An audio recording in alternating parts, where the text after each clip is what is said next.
Nā mai hara mai anō. Welcome to the alphabet. In this session we're going to be looking at the vowel consonants and diphthong sounds all placed together.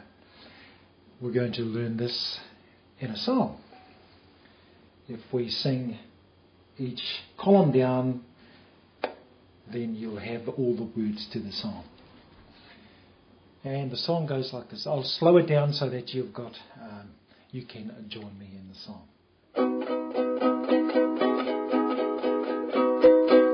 Ahaka mana para tawanga pa, eheke mene pere tiwingi te, iki mini tiri tiwingi te, ohoko mono poro po, a e I o u, uhuku munu puritu.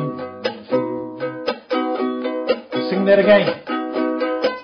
Ahaka mana para tawanga pa, eheke mene pere tewingi te, ihiki mini piri tiwingi pi, ohoko mono poro tomo po.